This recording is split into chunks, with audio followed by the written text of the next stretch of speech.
Hello students, good day. So today we'll be discussing more on learning style models and instruments.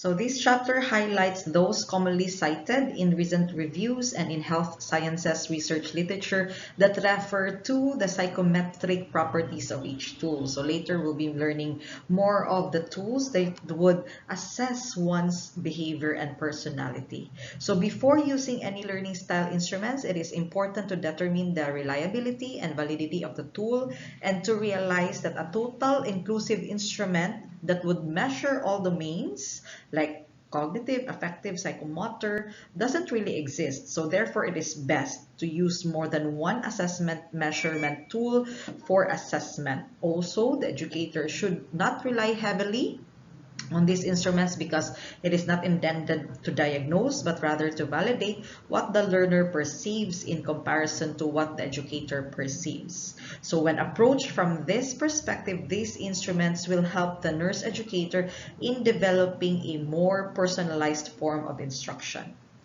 So let's move forward. So we do have, of course, our right and brain thinking. Now, so we'll be tackling that in the next couple of slides. So Roger Sperry and his research team established that brain operates as two brains, which have hemispheres. Now, each of them has hemispheres having separate and analytical side, which is used to or used for verbalization and for reality-based and logical thinking.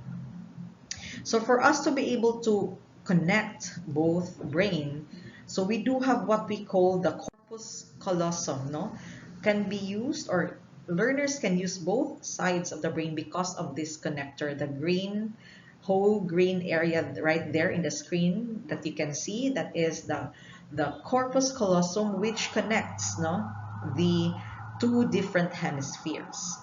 So let's just go back to the so let's move forward. Okay, so right hemisphere function, which is your right brain, no? So the right hemisphere was found to be more of your emotional, visual, spatial, and nonverbal side, with thinking processes that intuitive, subjective, relational, holistic, and time frame. So the following that you can see in the screen are more of the characteristics of those really have more of the right brain thinkers. You can check it out. Maybe you can take a picture and read the following. So recognize and remember faces, relies on image, solves problems by looking at the whole and the configurations, thinking in creative, intuitive, divergent, diffuse, sensitizing, prefer drawing and manipulating, responds to written instructions and explanations, and lose organizational skills, sloppy, likes change, uncertainly, frequently loses contact with time and schedules.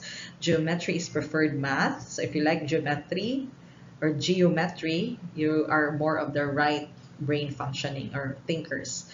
Good at interpreting body language, free with emotions. Next, we do have the left brain thinkers. No? So Gondringer reports the most learners have left brain dominance. So for the left side, they prefer skills that reflect the fact that Western world is geared toward rewarding left brain skills to the extent that right brain skills go underdeveloped. However, educators need to employ teaching methods that enable the learner to use both sides. So in order for us to stimulate the development of the left brain thinkers or thinking, the nurse educator should provide a structured environment by relying on specific objectives and course outline. So here, as you can see, there's a difference between the left brain expression, which is more of academic, and the right brain expression, which is more of creative. I'll give you a few seconds to see that. Okay.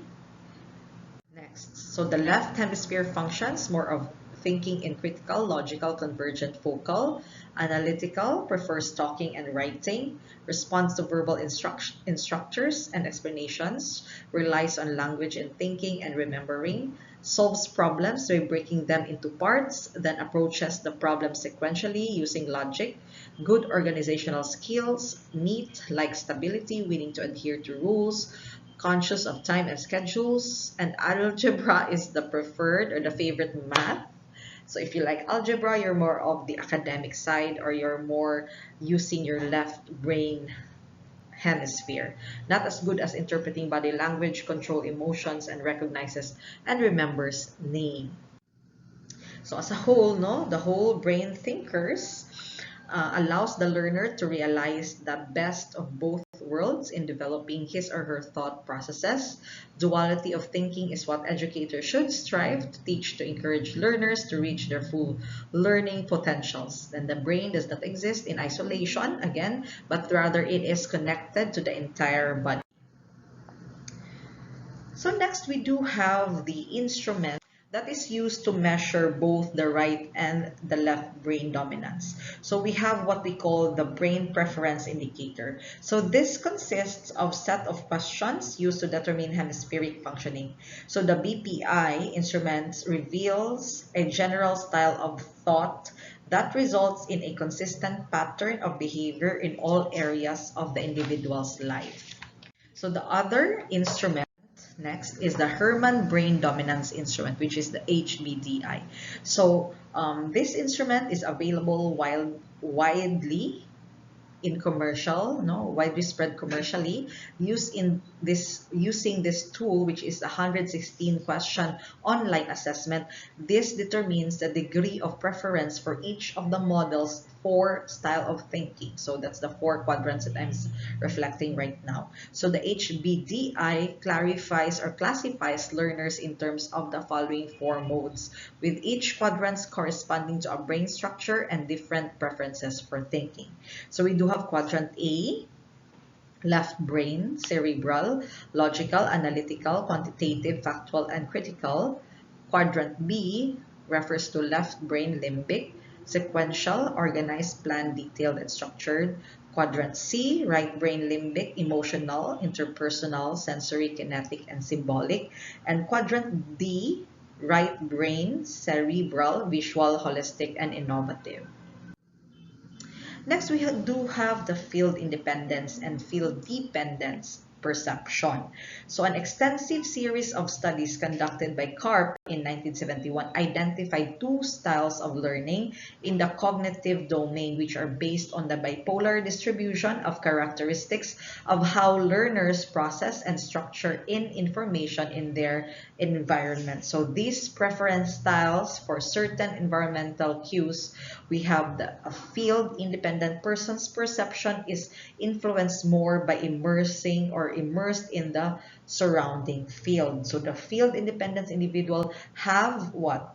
The following characteristics: are not affected by criticism, will not conform to peer pressure, are less influenced by external feedback, learn best by organizing their own material, have an impersonal or orientation to the world, place emphasis on applying principles, are interested in new ideas or concepts for own sake, provide self-directed goals, objectives, and reinforcement, and they prefer more the lecture mode.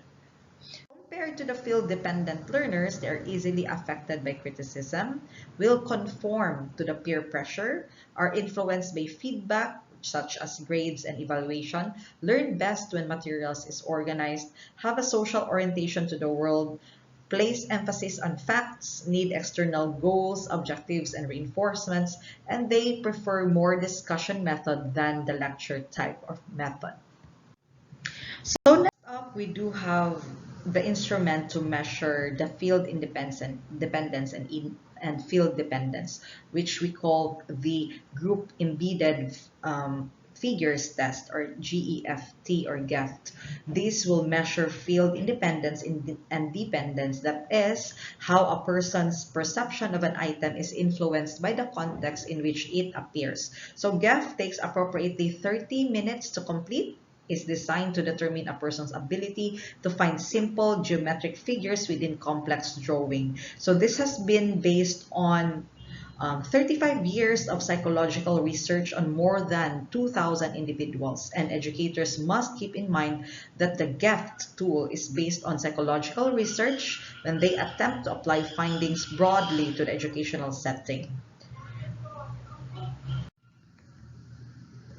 So next we have the Dunn and Dunn Learning Style Inventory. So Rita Dunn and Kenneth Dunn set out to develop a user-friendly model that would assist educators in identifying characteristics that allow individuals to learn in different ways. So their model includes motivational factors, social interaction patterns, and psychological and environmental elements.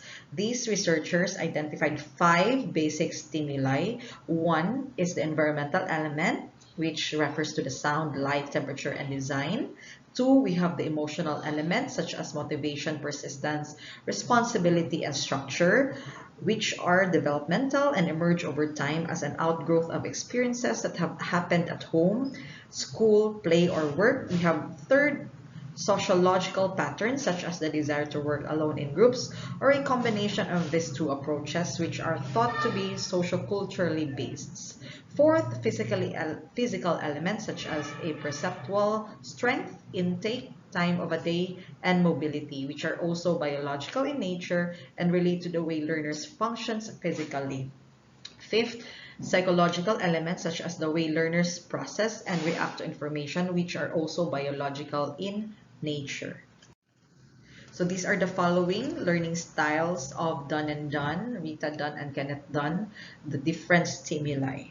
Okay, so we have the environmental, emotional, sociological, physiological, and psychological factors.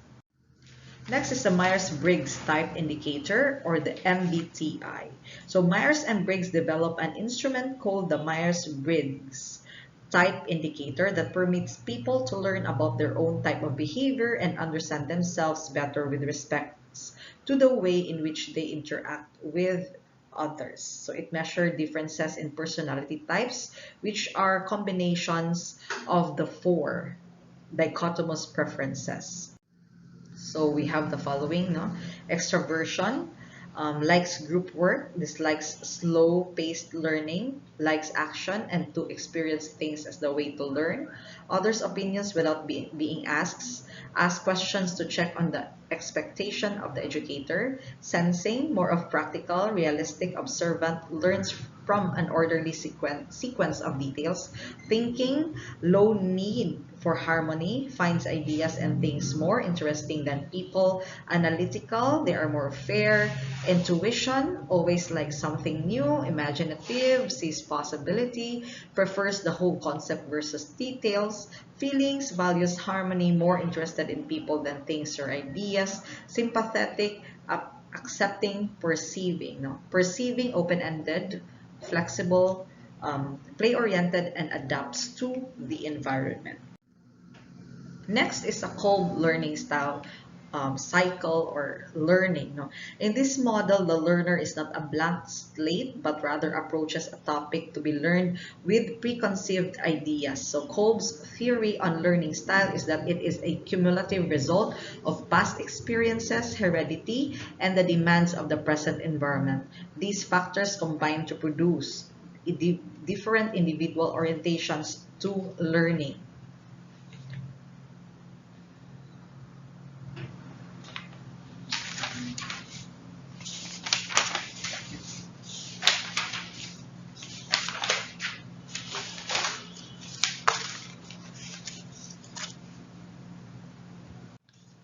So Kolb described each learning styles as a combination of 4 learning or 4 basic learning modes. No?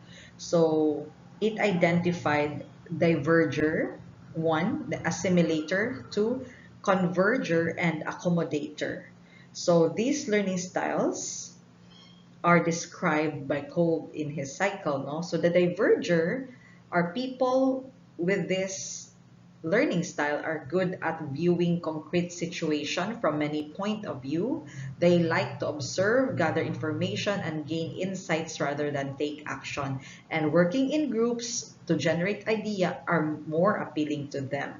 They place a high value on understanding for knowledge sake and like to personalize learning by connecting information with some familiar in their experiences. Next is the assimilator. So for the assimilator, They have the ability to understand large amounts of information by putting it into concise and logical form. They are less interested in people and are more focused on abstract ideas and concepts. They are good at inductive reasoning, value theory over practical application of ideas, and need time to reflect on what has been learned and how information can be integrated into their past experiences. Next, we have the converger. No, so they combine this style more of typical or more of the practical rather application for ideas and theories, and are able to use deductive reasoning to solve problems. They like structure and facts, and they look for specific solution for problems. So learners with this style, the converger, like technical tasks rather than dealing with social and interpersonal issues. And the last would be the accommodator. No? So for the accommodator, they best learn through hands-on experience and enjoy new and challenging situations. I think I like this.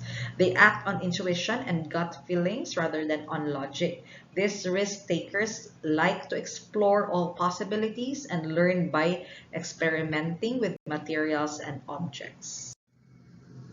Next, we have the Gregorek Style Delineator. So the Gregorek Style Delineator is a self-assessment personality test for English-speaking individuals. It is based on the theory that people understand the world mainly through one of four basic channels. So concrete sequential, abstract random, and concrete random.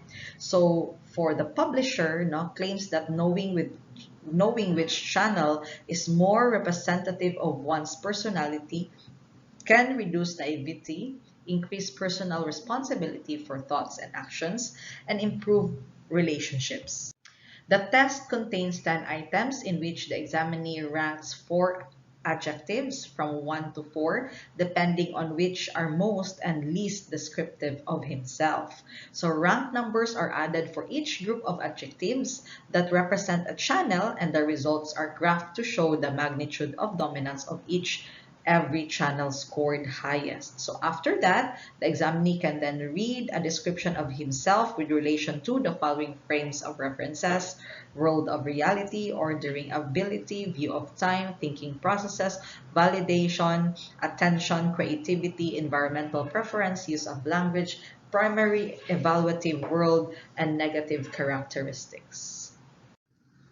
And next, we have the format system. So McCarthy in 1981 developed a model based on previous research on learning styles and brain functioning. So she used Cove's model combined with Sperry's right and left brain research findings to create the format system. So McCarthy model describes 4 types of learners. So we have type 1, imaginative, so learners who demand to know why. These learners like to listen, speak, interact, and brainstorm.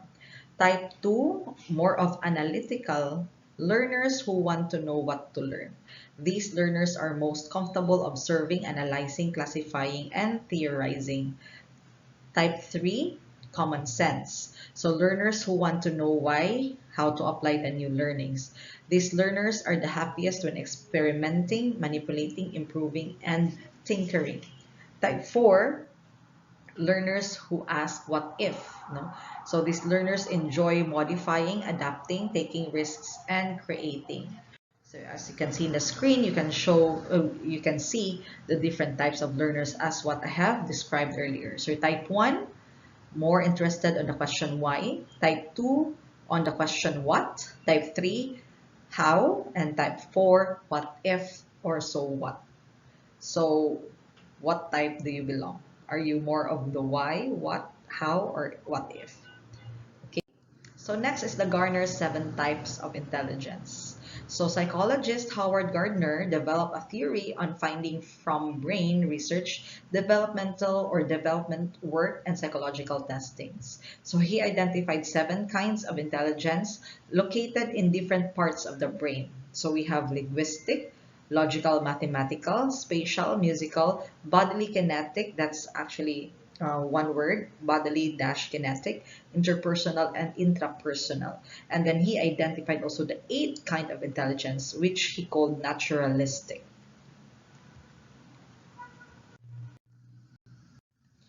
So there you go, intrapersonal, understanding yourself, what you feel and what you want. Naturalistic, understanding nature and organic processes. Spatial, more of seeing and mapping the world in 3D. Musical, capacity to recognize, create, reproduce, and reflect on music. Logical reasoning, skilled at deductive reasoning, detecting patterns and logical thinking. Interpersonal, communicating and reading people. Bodily kinetic, using one's body in highly differentiated and skilled ways. Linguistic, a master of spoken and written language. So in summary, learning is a complex concept that is not directly seen but rather be inferred from permanent changes that occur in the learner's behavior in the cognitive, psychomotor, and affective domains. So educators should not define behavioral objectives for these three domains until they establish the need of the learner's readiness to learn, and the ways on which the learner best learns. Based on the findings from assessment of these determinants, the educator can then choose the teaching approaches and learning activities best suited for the individual. So with that, thank you so much for listening and have a good day.